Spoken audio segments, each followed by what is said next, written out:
আসসালামু আলাইকুম। Finance with Farzana চ্যানেলে আপনাদের সবাইকে স্বাগতম। আমি MBA program finance and banking ডিপার্টমেন্টের ইনভেস্টমেন্ট ব্যাংকিং অ্যান্ড লিজ ফাইন্যান্সের সাবজেক্টের চ্যাপ্টার 4 কর্পোরেট ফাইন্যান্স এই চ্যাপ্টার থেকে বেশ কিছু ম্যাথ করিয়ে দিয়েছি। আজকে প্রবলেম 9 থেকে বাকি ম্যাথগুলো করব ইনশাআল্লাহ। সবাই আমার সঙ্গেই থাকবেন। আচ্ছা, তো চলেন প্রবলেম 9টা পড়ে দেখি কি বলছে। Assume an investor buys 200 share of stock at টাকা 150 per share. If the share price raised to টাকা 175 per share, what is the gross profit? Assume an initial margin requirement. আচ্ছা, আমাদের শেয়ার সংখ্যা দিয়ে দিয়েছে, পার শেয়ারের প্রাইসটাও দিয়ে দিয়েছে, আমাদের গ্রস প্রফিটটা বের করতে বলছে। আমাদের তিনটা রেকর্ড দিয়ে দিয়েছে, একটা রেকর্ড 30%, 50%, 60%। তো চলেন ম্যাথ সলিউশনে চলে যাই। ফার্স্টে দেখেন লিখে নিয়েছি ভ্যালু অফ ট্রানজেকশন। আমার 200 শেয়ার 150 পার শেয়ার বলা ছিল কোশ্চেনে, ওইটাই দেখেন এখানে গুণ করে নিয়েছি, আসছে আমার 30,000। তাহলে আমার ভ্যালু অফ ট্রানজেকশনের মান 30,000, এটাই আমার টোটাল পারচেজ ভ্যালু। তারপরে দেখেন if the share price raise টাকা 170 পার শেয়ার, আমার শেয়ার প্রাইস রেইজ করছে 170 পার শেয়ারে, তাহলে আমার টোটাল মার্কেট ভ্যালুটা বের করে নেওয়া লাগবে। দেখেন করছি total market value is equal two, আমার টোটাল শেয়ার ছিল 200, তাহলে আমার 200 এর সঙ্গে গুণ করতে হবে। এই জন্য দেখেন এখানে 200 × 175 গুণ করছি, গুণ করলে আমার অ্যান্সার আসছে 35,000। এটা আমার টোটাল মার্কেট ভ্যালু, আর টোটাল পারচেজ ভ্যালু আমার 30,000, এটা আমার টোটাল পারচেজ ভ্যালু। তো এখন চলেন রেকর্ডে চলে যাই। ফার্স্ট রেকর্ডে আমার 30% দিয়ে গ্রস প্রফিটটা বের করতে বলছিল। এখানে দেখেন লিখে নিয়েছি when initial margin requirement at 30%। ফার্স্টে আমাদের ইনিশিয়াল মার্জিনটা বের করে নেওয়া লাগবে।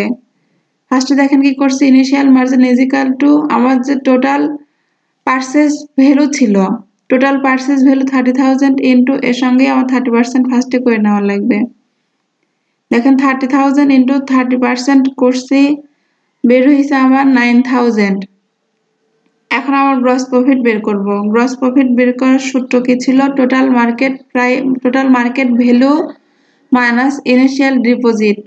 তো টোটাল মার্কেট ভ্যালু কিন্তু আমি গিভেন ডেটে বের করে নিয়েছি ফার্স্টে শুরুতেই। এখানে দেখেন total market value is equal two 200 × 175, calculation করে আসছিল আমার 35,000, এটাই দেখেন এখানে লিখে নিয়েছি। Total market value 35,000 minus initial deposit 9,000, এটা থেকে এটা মাইনাস করলে আমার আসছে 26,000, এটা আমার রেকর্ড এ এর অ্যান্সার। রেকর্ড বি কি বলছিল কোশ্চেনটা আবারও দেখে নেই। বি বলছিল 50% দিয়ে গ্রস প্রফিটটা বের করতে। তো এখানে দেখেন when initial margin requirement at 50%, ফার্স্টে আমার ইনিশিয়াল ডিপোজিটটা বের করে নেওয়া লাগবে, তাই করছি। দেখেন initial deposit is equal two 30,000 into 50%, আমার টোটাল পারচেজ ভ্যালুর উপরেই করতে হবে, এজন্য 30,000 ইন্টু 50% দিয়েছি। আমার পার্সেন্টেজ করার পর আসছে 15,000। এখন গ্রস প্রফিটটা বের করে নিব। Gross profit is equal two total market value minus initial deposit. সূত্রটা একবার লিখে নিয়েছি জন্য দ্বিতীয়বার আর লিখি নাই, শুধু মানগুলো বসিয়ে দিয়েছি। 35,000 মাইনাস 15,000, এটা থেকে এটা মাইনাস করলে আসছে আমার 20,000, এটা রিকোয়ার্ড বি এর অ্যান্সার। রিকোয়ার্ড সি বলছিলাম আমার ইনিশিয়াল 60%। এখানে দেখেন লিখে নিয়েছি when initial margin requirement at 60%, initial মার্জিনটা ফার্স্টে বের করে নিব টোটাল পারচেজ ভ্যালু এর উপরে। 30,000 ইন্টু 60% আসছে আমার 80,000। গ্রস প্রফিটটা বের করব। Gross profit is equal two 35,000 minus 18,000, calculation করলে আসছে আমার 17,000। এটাই আমার প্রবলেম 9 এর ম্যাথ সলিউশনটা ছিল। আচ্ছা, প্রবলেম 10টা পরে দেখি কি বলছে। An investor purchased an asset for টাকা 500. At the end of the holding period, he had been given টাকা 60 as dividend and charged টাকা 8 as commission. The reselling price was টাকা 600. Calculate the rate of return from the investment. আমার এই ম্যাথটাতে rate of return অর্থাৎ ROI এটা বের করতে বলছে। এখানে দেখেন কমিশনটা ডিভিডেন্ডটা দিয়ে দিয়েছে আমার, আর পারচেজ প্রাইস আছে, সেলিং প্রাইসটাও আছে। তো চলেন ম্যাথটা করে ফেলি। আমি দেখেন এখানে অন্য সূত্র, এই সূত্রটা আমি দেখিয়ে দিয়েছি আপনাদের। যে ডিভিডেন্ড কমিশন থাকলে আর P1 P0 এর মানটা যদি কোশ্চেন দেওয়া থাকে তখন এই সূত্র দিয়ে করতে হবে। এটাই দেখেন এখানে করে নিয়েছি। ROI is equal to P1 minus P0 plus D minus C into 100 divided P0। তাহলে আমার P1 কোনটা P0 কোনটা দেখে নেই আগে। P1টা আমার মূলত রিসেলিং প্রাইস বা সেলিং প্রাইস টাকাটা 600, আর P0 হবে পারচেজ প্রাইসটা 500, আর ডিভিডেন্ডটা দেওয়া ছিল 60 আর কমিশন ছিল 8। সবগুলো মান কিন্তু কোশ্চেনে আছে। এখানে দেখেন কি করছি, 600 minus 500 plus 60 minus 8 into 100 divided 500। এটা ক্যালকুলেশন করলে আসছে আমার 152 into 100 divided 500। টোটাল ক্যালকুলেশন করলে অ্যান্সারটা আসবে আমার 30.4। এটাই ছিল আমার প্রবলেম 10 এর ম্যাথ সলিউশন। এখন রিকোয়ার্ড 11 নাম্বারটা পড়ে দেখি কি বলছে। Assume an initial margin requirement of 50% and a maintenance margin of 30%. An investor buys 100 shares of stock on margin at টাকা 60 per share. The price of the stock subsequently dropped to টাকা 50. এখানে দেখেন maintenance margin অর্থাৎ এর পার্সেন্টেজটা বলা আছে 30%, আর initial মার্জিনটা অর্থাৎ ওন ফান্ড বের করার সময় যে পার্সেন্টেজটা দরকার হয় সেটা বলা আছে 50%। আর ভ্যালু অফ ট্রানজাকশনের জন্য কি বলা আছে দেখেন, 100 share of stock on margin এর টাকা 60, অর্থাৎ 100 এর সঙ্গে 60 গুণ করলে কিন্তু আমি ভ্যালু অফ ট্রানজাকশনের টাকাটা পেয়ে যাব। তো রিকোয়ার্ড গুলো দেখে নেই কি বলছে। What is the actual margin এর টাকা 50। ফার্স্টে আমাদের অ্যাকচুয়াল মার্জিন বের করতে বলছে 50 টাকা দিয়ে। দ্বিতীয় রিকোয়ার্ডটা দেখে নেই। The price now raise to taka 55, it is the account restricted। এখানে ইনিশিয়াল মার্জিনটা আমার 55 টাকা দিয়ে করতে হবে। তারপরে দেখতে হবে আমার মেইনটেনেন্স মার্জিনের থেকে ইনিশিয়াল মার্জিনের পার্সেন্টেজ যেটা বের করলাম সেটা কম নাকি বেশি। যদি বেশি হয় তখন আমরা অ্যাকাউন্ট রেস্ট্রিক্টেড করব না, আর যদি কম হয় তখন আমাদের অ্যাকাউন্টটা রেস্ট্রিক্টেড হয়ে যাবে। আচ্ছা, রিকোয়ার্ড 3 কি বলছে, if the price decline to টাকা 49 is there a margin call। এখানে দেখেন 49 দিয়ে আমার ইনিশিয়াল মার্জিন বের করতে হবে। তারপরে দেখতে হবে কম নাকি বেশি, সেই হিসেবে আমার কমেন্ট আসবে। রিকোয়ার্ড 4টা দেখি কি বলছে, assume the price decline to টাকা 45। আচ্ছা, আমার এখানে assume the price decline to টাকা 45, এটা আমার একটা পার্ট, এটা অন্য আরেকটা পার্ট। এই পার্টে দেখেন আমার 45 দিয়ে ইনিশিয়াল মার্জিনটা করা লাগবে, এর থেকে আর কিছু বেশি করতে হবে না। তারপরে কি বলছে, what is the amount of the margin call at টাকা 35। আমার 35 টাকা দিয়ে আগে ইনিশিয়াল মার্জিনটা বের করতে হবে।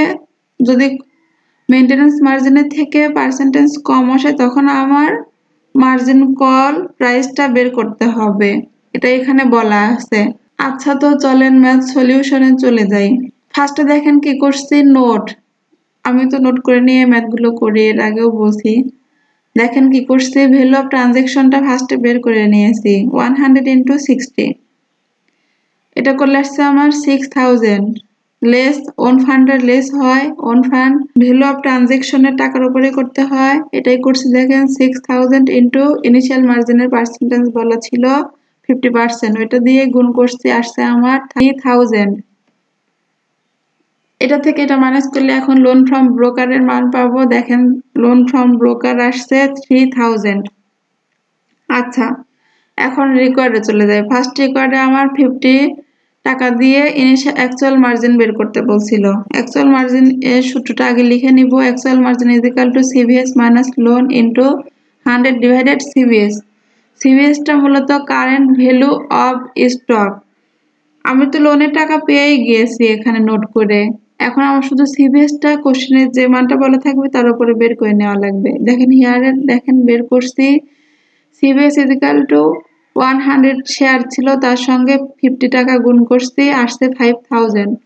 তো এখানে 5000 আগে লিখে নিব। সিভিএসটা 5000 মাইনাস 3000 ইন্টু 100 ডিভাইডেড 5000। এটা ক্যালকুলেশন করলে আসছে আমার 40%।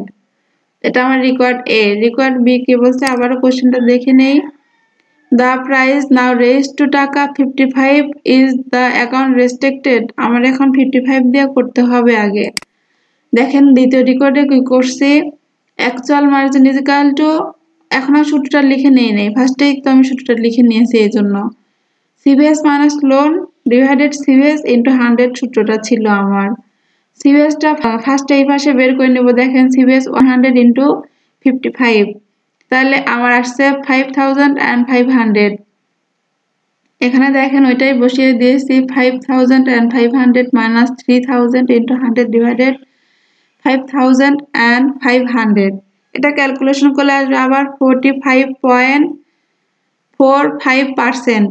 আচ্ছা, আমার মেইনটেনেন্স মার্জিনের পার্সেন্টেজটা কত ছিল? 30%। আর আমার ক্যালকুলেশন করে বের হয়েছে 45.45%। অবশ্যই এটা আমার বড়, এজন্য দেখেন কমেন্ট করছি the account will not be restricted because AM অর্থাৎ অ্যাকচুয়াল মার্জিন মাত্র যেটা বের করছি, actual margin 45.45% greater than MM percentage 30%। আচ্ছা, এটা ছিল আমার রিকোয়ার্ড টু। রিকোয়ার্ড থ্রিটা দেখি কি বলছে। if the price decline to টাকা 49 is there a margin call। আমার 49 দিয়ে আগে ইনিশিয়াল মার্জিনটা বের করতে হবে। দেখেন এখানে AM actual margin is equal to CVS minus loan into 100 divided CVS করছি। হিয়ারে সিভিএস এর টাকাটা বের করে নিব। দেখেন CVS is equal two 100 into 49, calculation করে আসছে আমার 4900। এটা এখানে দেখেন বসিয়ে নিয়েছি। 4900 মাইনাস 3000 ইনটু 100 ডিভাইডেড 4900। এটা ক্যালকুলেশন করলে আসছে আমার 38.78%। আমার মেইনটেনেন্স মার্জিনের পার্সেন্ট ছিল 30%, আর আমার ম্যাথ করে আসছে 38%। অবশ্যই এটাই বড়। এটাই এখানে দেখেন কমেন্ট করছি। Comment no margin call needed there because AM 38.78% greater than MM 30%। আচ্ছা, রিকোয়ার্ড ফোরটা দেখি পরে কি বলছে। Assume the price decline to taka 45। এখন তাহলে আমার 45 দিয়ে অ্যাকচুয়াল মার্জিন বের করে নেওয়া লাগবে। এখানে দেখেন কি করছি, এর টাকা 45, অ্যাকচুয়াল মার্জিন 45, তাহলে সিভিএসটা বের করে নিব 45 দিয়ে। CVS is equal two 45 into 100, calculation করে আসতেছে আমার 4500। আচ্ছা, এটাই দেখেন এখানে বসে নিয়েছি। 4500 মাইনাস 3000 ইন্টু 100 ডিভাইডেড 4500। এটা ক্যালকুলেশন করলে আসবে আমার 33.33%। আচ্ছা, রিকোয়ার্ড 4-এ আরো কি বলা ছিল দেখে নেই। What is the amount of the margin call at the টাকা 35। তাহলে আমার 35 দিয়ে আবার করতে হবে। এখানে দেখেন এগেইন এর টাকা 35 দিয়ে অ্যাকচুয়াল মার্জিন করছি। তাহলে হিয়ারে 35 দিয়ে আগে সিভিএস এর টাকাটা বের করে নিব। CVS is equal two 100 into 35 আসছে, ক্যালকুলেশন করে 3500। এটা এখানে বসিয়ে নিয়েছি। 3500 মাইনাস 3000 ইন্টু 100 ডিভাইডেড 3500। এটা ক্যালকুলেশন করলে আসবে আমার 14.28%। আমার মেইনটেনেন্স মার্জিন ছিল 30%, আর অ্যাকচুয়াল মার্জিন বের হয়েছে 14.28। তাহলে এটা কম হয়ে গেছে, এই জন্য আমার মার্জিন কল প্রাইস বের করতে হবে। এখানে দেখেন কি করছি, calculation of margin call amount. এটা সূত্র কি ছিল, MM = CVS minus loan plus cash divided CVS plus cash. তাহলে MM এর পার্সেন্টেজটা আমি এখানে বসিয়ে দিব 0.30 CVS টা আমার 35,000। এটা দেখেন এখানে এটা দিয়েই কিন্তু করব, আমরা ভুলেও কিন্তু 40 টাকাটা নিব না, কারণ আমার 35 টাকার উপরেই বলা আছে। এটাই দেখেন এখানে 3,500 বসিয়ে দিয়েছি, মাইনাস লোনের টাকা ছিল 3,000 প্লাস ক্যাশটাই মূলত আমরা বের করব। নিচে দেখেন CVS এর টাকাটা আবারও বসিয়ে নিয়েছি 3,500 প্লাস ক্যাশ। এটা এখানে দেখেন ক্যালকুলেশন করব, এটা এখানে এমনই থাকবে, এটা থেকে এটা মাইনাস করব, মাইনাস করলে আসছে আমার 500 প্লাস ক্যাশ, আর নিচে আসবে আমার যেটা ছিল ওইটাই বসিয়ে দিব 3,500 প্লাস ক্যাশ। এখন আড়াআড়ি গুণ হবে, তখন আমার নিচে 1 ধরে নিব, এটার সঙ্গে এটা গুণ করব। গুণ করার পর আসছে আমার দেখেন 1050 প্লাস 0.30 ক্যাশ, আর এই পাশে আসছে আমার 500 প্লাস ক্যাশ। এখন ক্যাশ দুটো এক পাশে নিব আর টাকাগুলো অন্য পাশে নিয়ে নিব। দেখেন 0.30 ক্যাশ মাইনাস ক্যাশ = 500 মাইনাস 1050। এখানে এটা মাইনাস করার পাশে আমার মাইনাস 0.70 ক্যাশ, এখানে মাইনাস আসতেছে মাইনাস 550। এখন ক্যাশটা এই পাশে রেখে অ্যামাউন্টগুলো বিপরীত পাশে নিয়ে নিব। দেখেন করছি 5,500 ডিভাইডেড 0.70, ক্যালকুলেশন করলে আসছে আমার ক্যাশ = 785 into 71। দেখেন একটা কমেন্ট দিয়েছি, দ্য মার্জিন কল প্রাইস টাকা 786.71। আচ্ছা, এটাই ছিল আমার প্রবলেম 11 এর ম্যাথ সলিউশন। আশা করছি সবাই বুঝতে পারছেন। আমার পরবর্তী ভিডিও দেখার আমন্ত্রণ জানিয়ে আজকের মতো এখানে শেষ করছি। সবাই ভালো থাকবেন। আসসালামু আলাইকুম।